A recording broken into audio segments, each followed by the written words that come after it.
Welcome everybody back to the Throw It Down Big Fella podcast. This is part 2 of our episode where we discuss just stuff that's going on in the world. Of course, you know how we get down. We also have a new segment called Fair Foul, so check out part 2 coming up right now. Throw it down, big man.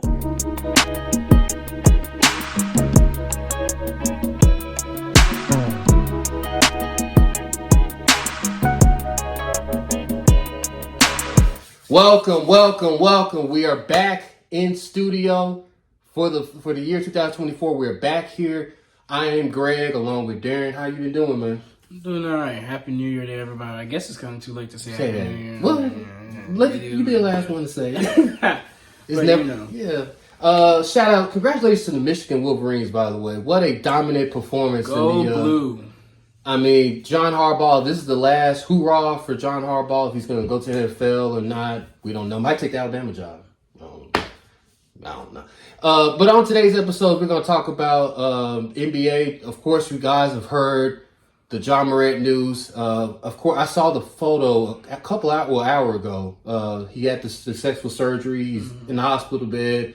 If you didn't know, John Morant is out for the season with a torn labrum. He had surgery today. Marcus Smart, we just found out, has a dislocated finger. He's out for 6 weeks.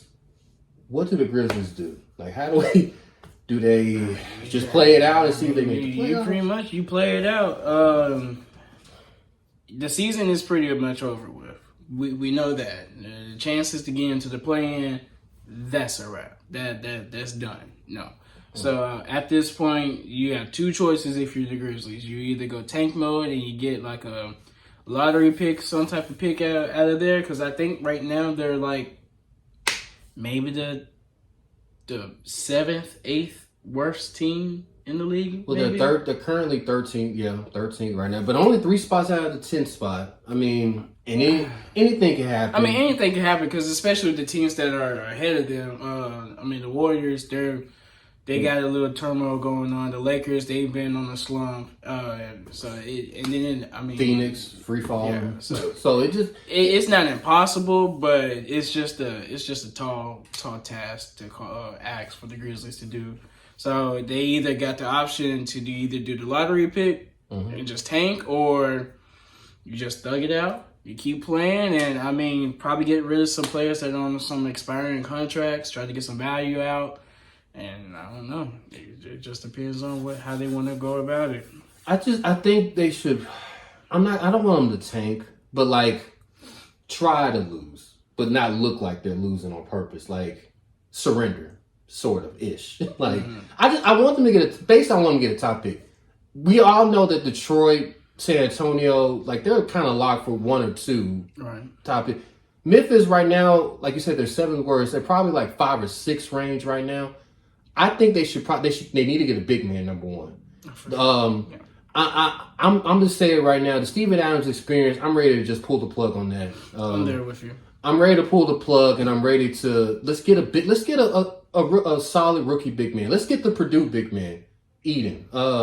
Let's get somebody from overseas. I'm down for the Hassan Thabeet experience again. I know Grizzly fans don't want to hear that name, But that was the last big man that they drafted that was all hype, and we thought that they would do something. It was a bust. But they need a big man.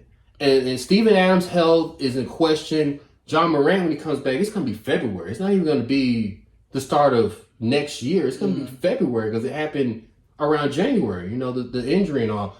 I think they need to get a big man, pair it up with Triple J, and let's see what happens from there. Taylor Jenkins, I don't think he deserves to get fired now because of all these injuries and all. Let's give it 1 more year. Let's run him back 1 more year, I feel like. But I think they need a solid big man rookie class.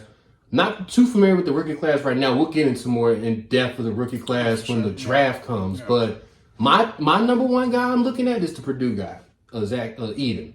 That's the guy, if I'm the Grizzlies, I look at him really hard. And I consider getting him along with Triple J. But right now, like you said, it's possible they can get the 10th. It's possible they can get the 9th.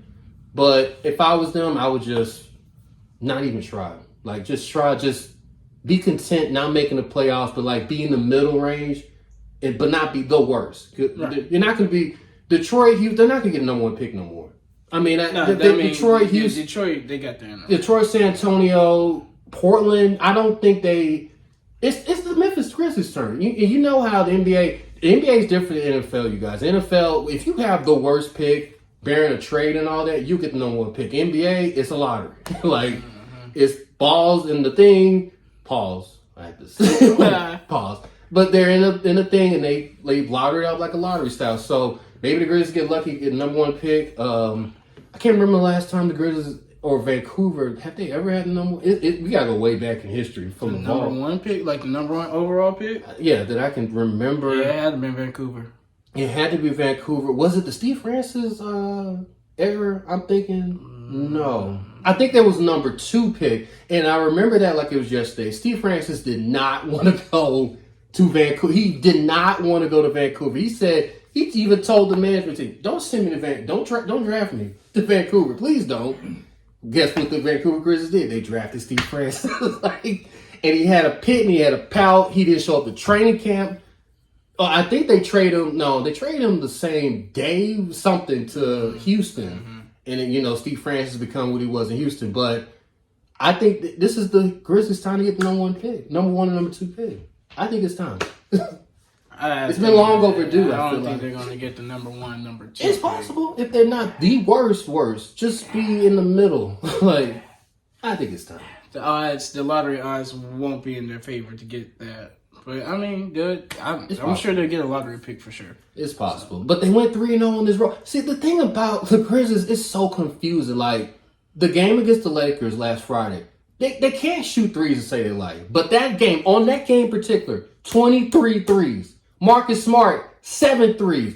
I'm like, is this Marcus Smart of 2014? Like, when did he start shooting 7 threes like that? The other night, he hit 5 threes, had a dislocated finger, and still hit 4 threes. Like, against Dallas, won that game.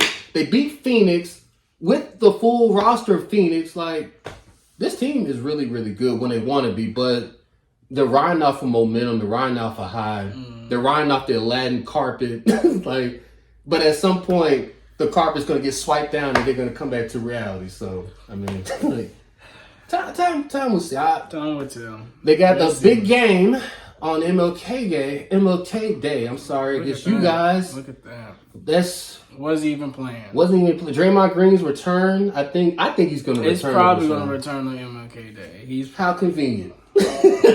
How convenient. The boy, the prodigal son comes back on MLK. I just hope he's not a shell of himself. He still needs to be an enforcer. He just doesn't need to be Well, we're going to get to Draymond Green later. But if anything else, you add on the Grizzlies. The Memphis Tigers, congratulations to Memphis Tigers. You guys cannot, for the life of me, can y'all please just cover a spread? Like, I love y'all to death, but can y'all please cover a spread? Like, there were 19.5-point favorite against University of San Antonio. 7-8. Had to squeeze it out in overtime. They won. Congratulations. They're going to probably be a top 10 team, but I hate to say it, they're in the shaky bowl, What do you mean the shaky, though? They're shaky. They're shaky. They did what they're supposed to do, and they won the games they're supposed to do, but they're shaky. And we've seen this week a lot of upsets in college basketball. A lot of upsets. I don't want the Tigers to be part of that. Exactly. And they weren't. They were not. They were close. They were close. They were close, but they didn't fall into that curse, into that cycle. So UT. Shout out to Mississippi State. Shout out to Mississippi State. In the hump. What an atmosphere that was. I said, man, I wish I was down there. Man, down at the hump. The UT thought they had something. Nope. Mississippi State won that. Kansas went down. Marquette went down. All the big, everybody just went down. Did 1, 2, and 3 go down in a 24-hour time span? Yeah, Houston does that. Welcome to the Big 12, Houston. Welcome. They lost. It is upset after upset. It's just January. Just imagine what's going to be February, March. So that college basketball is lit. three flames. It's lit. So now we're gonna play a new segment that I added to our Throw It Down Big Fella podcast. Fair or foul. So I'm gonna go over some stuff that's happened in the past week, and you're gonna tell me we're gonna both talk about was games. it a fair or foul thing that person did. So I like games. yeah, so let's see how fun this is gonna be. Number one, Jonathan Majors. So Jonathan Majors did an interview with Good Morning America, and Megan Good was behind, like she was there while he was interviewing. It was kind of Disney-like, because of all the.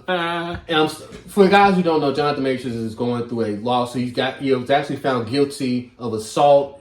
I think he has like a year. He's gonna do like a year in prison, something. But the thing that's getting everybody, and he's been saying this a lot, Coretta Scott King. He says Megan Good is his Coretta Scott King, and somewhere I know Dr. King is rolling his eyes when he said that. So. But ask you, Darren, fair or foul for Jonathan Majors to describe Megan Good as his Coretta Scott King? You know what? I'm gonna take the fair. You think so? I Please. think so. Come on, Coretta Scott King. In his personal expression, what he means by that is he has someone who's going to stand by him 10 toes down, support him throughout, no matter what, just like Coretta did with Dr. King. Okay. And that's all he wanted. That's all he wanted from his old girl. But she wasn't holding up to the standards that he wanted. Yeah, and for those who saw the video of Jonathan Majors and the girl, he ran like Usain Bolt out of there. Exactly. I mean, he was not man. Listen. I mean, it was interesting because he did have a point though about that. He was just like, if the roles were reversed, and it was a white girl running from a black man. Yeah. We in the South, we know. Exactly. We in the South. Jonathan was like, man, listen. He's from LA. He's from California. Yeah, too. He was like, that black dude would get shot in the streets of New York right then and there. Man, I think it's foul. I just think you could have came up with any other part, not Coretta Scott King, not Coretta. Like, but that's not the only analogy he used. He said Coretta Scott, and then he also said Michelle Obama. Even worse. I'm sorry. But you see where he's coming from though. He just needs he just wants a strong woman in his life. He could have said Gina Martin. I'm sorry. Like I don't. But he could have said on vibe. Like he could have said that. Like just use. If I'm Jonathan Majors, use fictional. Don't use. Fictional. Like don't use Coretta Scott King and Michelle Obama, two iconic black women of our I get it. history. No, I get it. Foul. I'm sorry, Jonathan. I love you're my guy. You're king. I get all that, but you're way out of bounds. You're way out of bounds on this. I understand.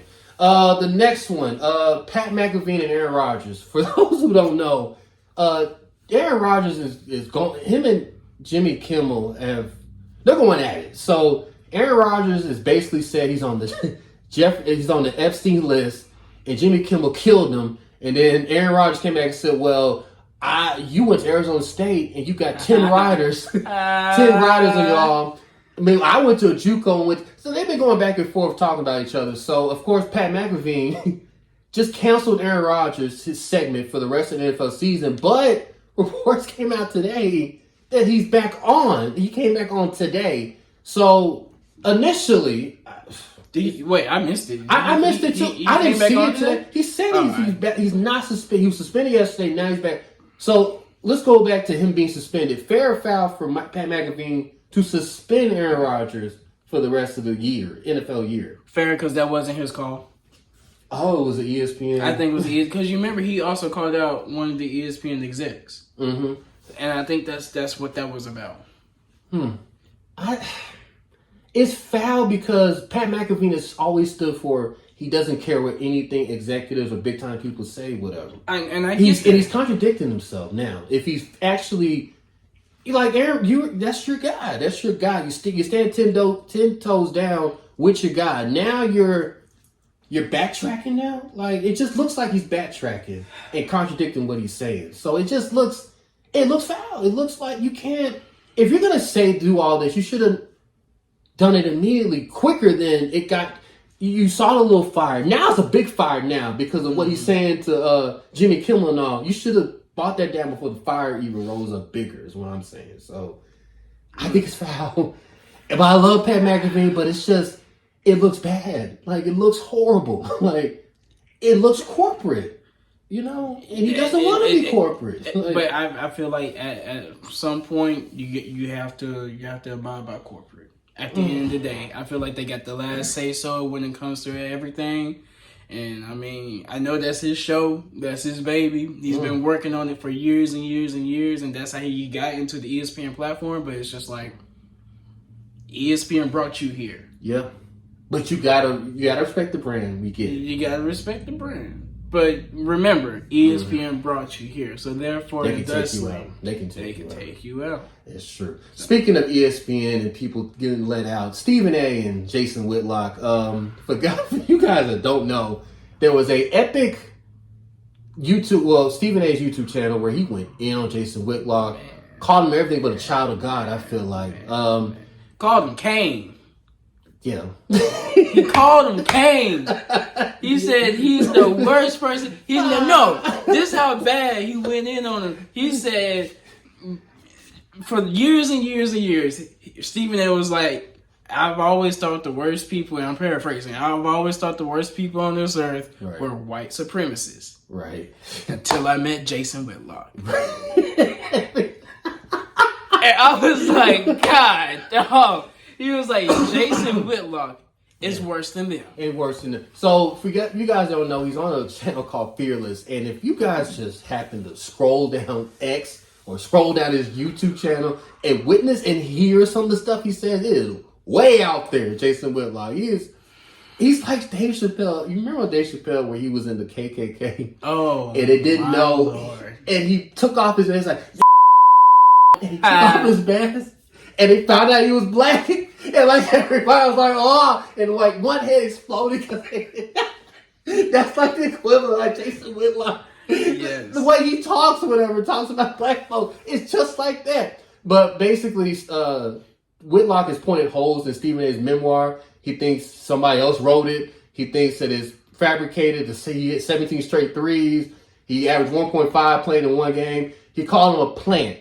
So, for the purpose of Jason Whitlock, is it fair or foul for him to call Stephen A. a plant? That's foul.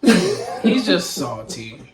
He's just salty because ain't nobody. And Stephen A. does say, if you haven't, you just gotta go. You just gotta go watch it. And it's pretty much Stephen A. is just like, listen. The only reason why he's calling me out my name is for him to get clicks, for him to get noticeable notoriety. And everything that he's saying is a lie. I'm not even a Stephen A. Smith fan. Like, I think he goes over the top a lot. But I gotta ride with Stephen A. on this. This is ridiculous. No. Like, and I agree. It's foul for Jason Whitlock to do it. But I'm here for the content. Like, it's been 11 days of New Year, and we've got like an East and West Coast beef going on. Like, this is like heyday 97, 98 hate going on. Whatever. I love it. Between Pat McAfee, Aaron Rodgers and Jimmy Kimmel, and now Stephen A. and Jason Whitlock. Don't forget Cat. Okay, we're going to get to that. Oh, good segue. Cat. That's a good segue. Man. So, Cat Williams, of course, we mentioned last week about the epic rant that he had with Uncle Shay Shay. Kevin Hart's ex-wife, who was a comic writer and been known to, I think she was a comic, I believe so. She's going on tour with Cat Williams. Fair or foul for Kevin Hart's ex-wife to be with Cat Williams' tour? They're exes, right? Yeah. They ain't together, right? Mm-hmm. It's a business decision. Fair? You think it's fair? I mean, she can do whatever she want to do. I mean, it's hard for me to criticize her for making some money moves because it's going to benefit both Cat and Kevin's ex. So it's just like what Kevin said whenever TMZ caught up with him. It was just like, well, I hope they have the best tour together. He don't care. But does it have to be Cat Williams though? Could it have been anyone else though? No. It could have been somebody else. No, because what's hot And right that's now. my problem. If it was anyone else, this is not a big deal. It's the fact that it's Cat Williams that you're going on tour with. That's a big deal. And I think it's clickbait. It's clickbait to me. Mm-hmm. It just sounds clickbait. It's like, we understand that you're a respected tour comic writer. You were a comedian. All you could go to anyone else not named Cat Williams. Like, you could have went with Tiffany Haddish. You could have went with Mo. You could have went with what's my girl, Amy Sherman. You could have went with anyone, but you choose Cat Williams because of the hot thing that what Cat Williams said. There you go. And that's why it's foul. But I want to just, it's a woman, it's a score of a black woman. It's a score of any woman. If you do me wrong, it's going to come back to you. So we get juicy stuff. We might get juicy stuff out of this stuff. You're gonna definitely get some juicy stuff. That's why they're doing it. I mean, yeah. So and my thing is, she better be funny. If she's if it's a bomb or if it's not, she's gonna get ridiculed. Isn't Cat coming to Tupelo? I believe so. I think it's a summertime or he's coming to. I wish it was South Haven, but it is. No, didn't he get booed out in South Haven? No. I heard he got. I heard. He got booed out. I heard he lives in South Haven. I know, right? I heard he got booed out of the Landon Center. Not Cat Williams. That's what I heard. You guys follow. That's what I heard. You guys comment on our page if you were at the South Haven show and you heard boos about the GOAT, one of the GOATs of comedy, Cat Williams. One of the GOATs for sure. I can't believe they booed him. So I'm interested to see if she's good or not. You made yourself to go out here. So let's see. Still sticking on entertainment, Ari Lennox opened up about her and Rod Wave, which when I first heard that they were on tour, I was like, this is odd. Like, a R&B R&B singer with a rapper who, he does. Yeah, I was about to say, now listen, yeah. It's kind of, that's far-fetched though. These two, he's not really, Rod's not really just like a rapper. He's a singer. He's a singer rapper. He's like. So you kind of saw, you were like, okay, them two. I can see that. That's what I was like.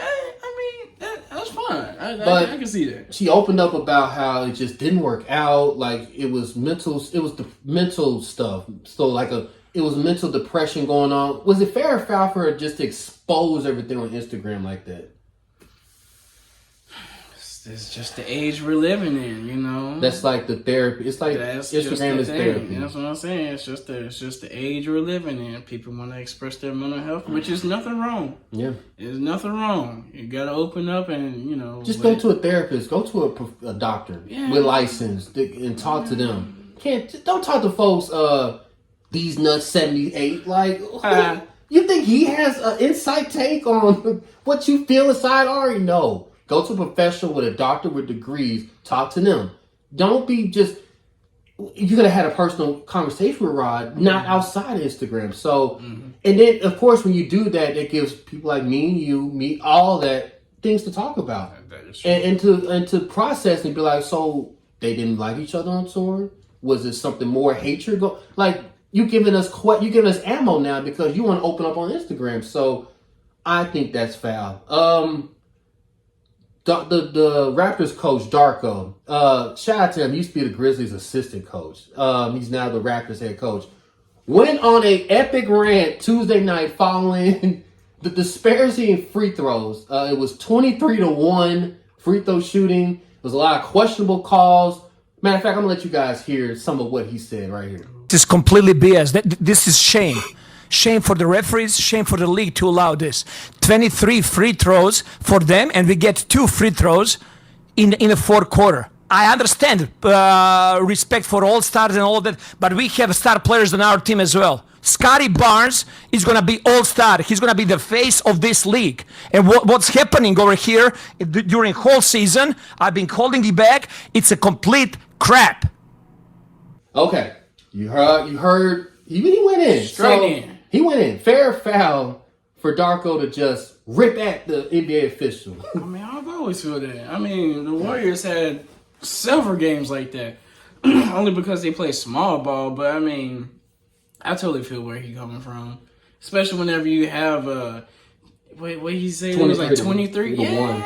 It's the largest discrepancy right now currently. And we're gonna have more. Like, come We're gonna have on more. now. Enough's is enough.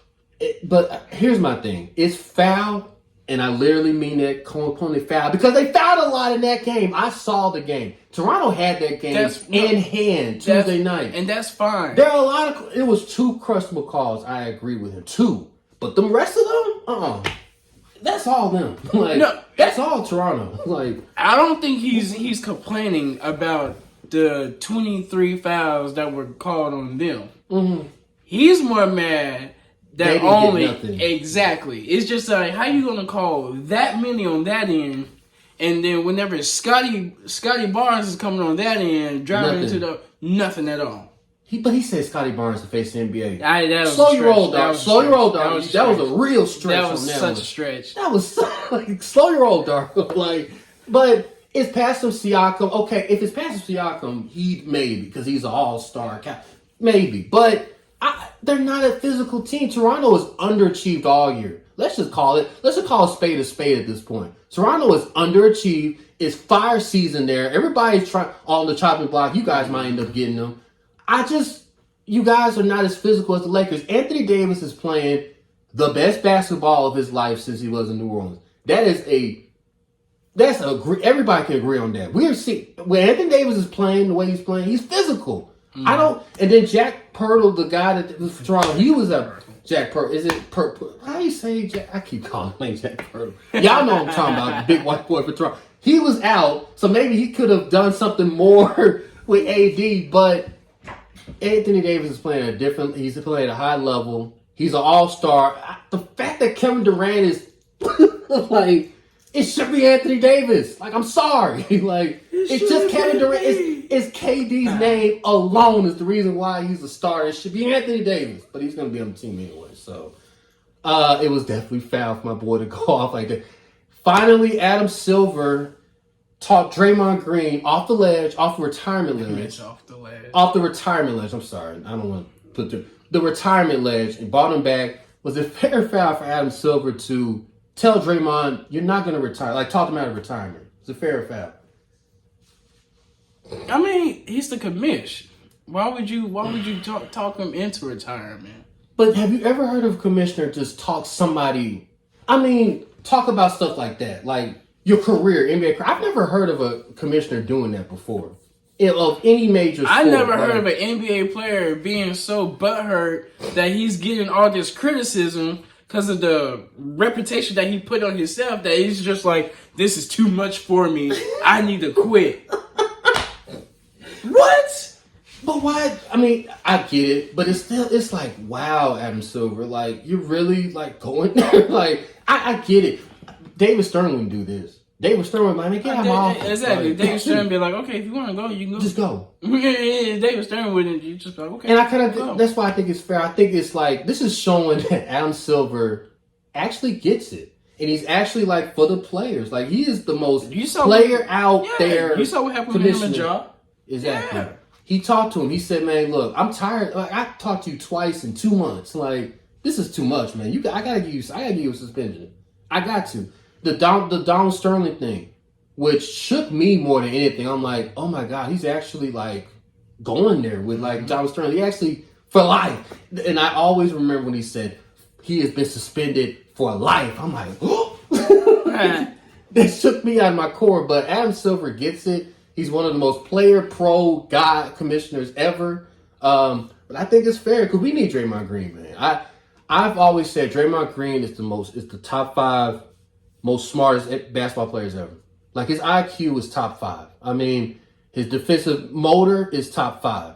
His playmaking, his decision making is not there. But if I could have 12 Draymond Green IQ basketball players on my team, we're gonna win we're winning multiple championships. Like, Oh, for sure. and so he needs Draymond Green there. He brings the bus to the seats. And so Draymond Green, just get it together. Like I said, can't wait to see him on MLK Day. The return. Can't wait to see that. And now we're on the Warriors. Do you have anything you would like to say about the recent struggles? The floor is yours. Stephen Kerr, you got to go. Stephen Curry. You ain't call him Steve. I ain't call him Curry. Steve. Stephen Kerr. Wow. He got to go. Wow. Whenever you got players like Kuminga who's upset, Moses Moody who's upset, you wasted James Wiseman. Mm. You're stuck in this nostalgia of Clay, Steph, and Draymond. Mm. You overplay them. You overwork them to the point where sometimes they get injured. They have to sit out. Mm-hmm. But then you wonder why your young players aren't playing to their level. Mm-hmm. It's because you don't play them enough. If you give these boys, these young cats, some playing time, to actually get some experience, they can actually help you out. They can actually help the team out. How do you expect to go from one era of Warrior basketball to the next whenever you're just still set on playing these three guys? Mm.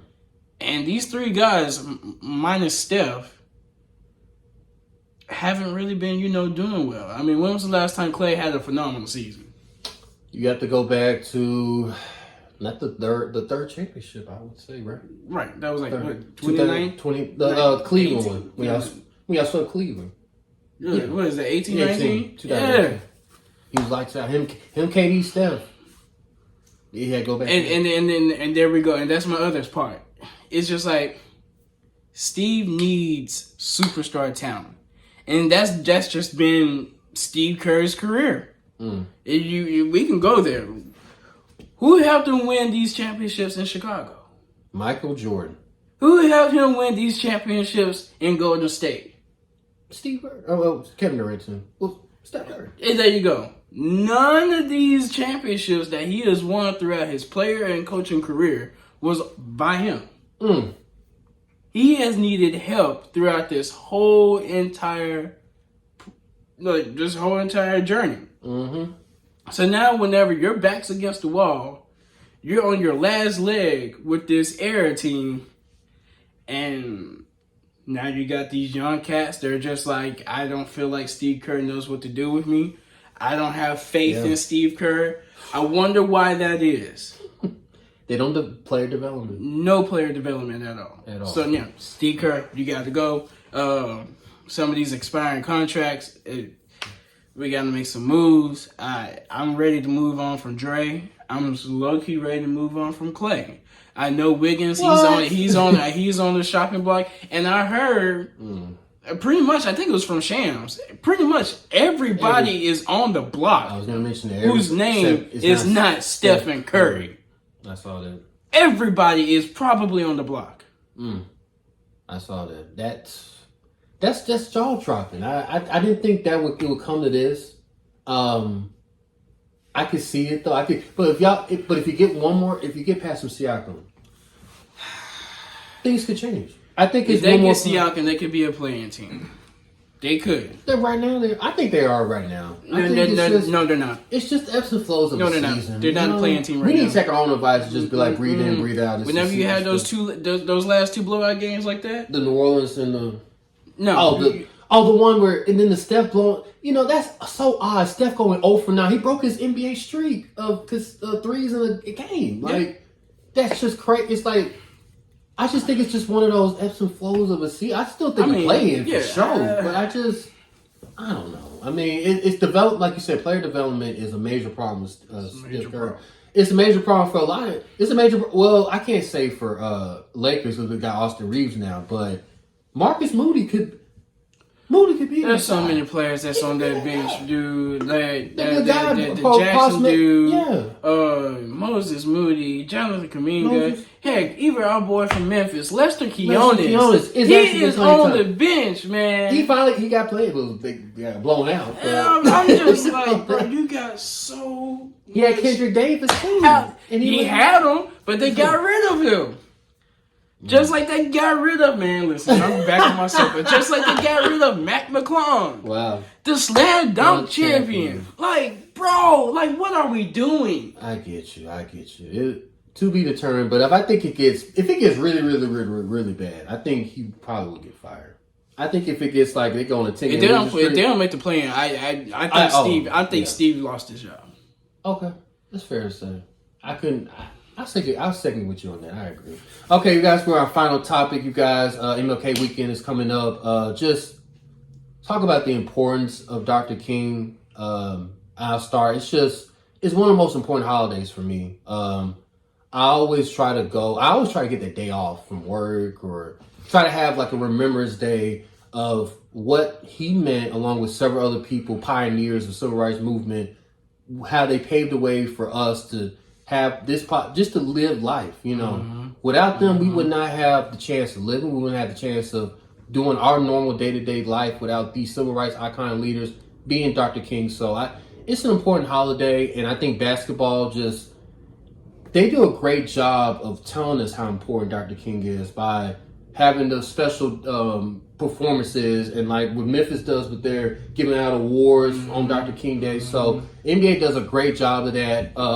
It's just an important holiday. It's an important person, iconic hero, and he's one of my heroes. So definitely iconic. He played a pivotal part in the civil rights movement, and the fact that the death happened in Memphis. Yeah, there are a lot of things that what was it the what was the protest? Didn't we have a I am a man. Man, I'm a man. Yeah, all that. Oh yeah, the whole stuff. That's what I'm saying. Like, and all that happened here. Yeah. So that's why it's just another important holiday because he played a pivotal part in the pretty much the culture in Memphis. Mm-hmm. He did. And so it's just a day that I feel like a lot of people need to recognize, to give a observance to someone who, paved the way to where we're living life now. And without the work and dedication from Dr. King, and the dream that he had for us, without that, there's no telling where we'll be at right now. So very thankful for Dr. King, one of the greatest dudes to walk the earth. Yeah. One of them. Couldn't necessarily by myself. So, of course, you guys, we got the Grizzlies and Warriors game. I think Atlanta is playing as well. The Lakers, LeBron to play OKC. That should be a good game. All of them should be great games. But I think with all that, though, just the importance of Dr. King itself, the holiday, it's one of the more important days. And we just need to take time to reflect. I always listen to I Have a Dream speech. Some of it, if not all of it, on that day, and probably some other days, but like in particular that day, I always talk about his I Have a Dream speech. It's one of the greatest speeches of all time. And you guys, if you have not heard some of it, most of it, I just think it would be a great homework assignment for you guys to just listen to it. And it's on YouTube, it's on Spotify, it's on any type of music platform you can think of. It's on there. So I think that'll be a great homework assignment for those guys who don't know Dr. King and the impact he's had on not just the sports, but in life in general. Okay, you guys, with all that being said, this will conclude our episode. We're just glad to be back face-to-face, virtual. But you guys enjoy this NFL wildcard weekend. Hope our parlays hit. I think I'm good on. I think the player prop might be. Player prop may be iffy. I think it could be iffy. We'll see. You should throw one out next week. I'll throw one out next week. I got y'all next week.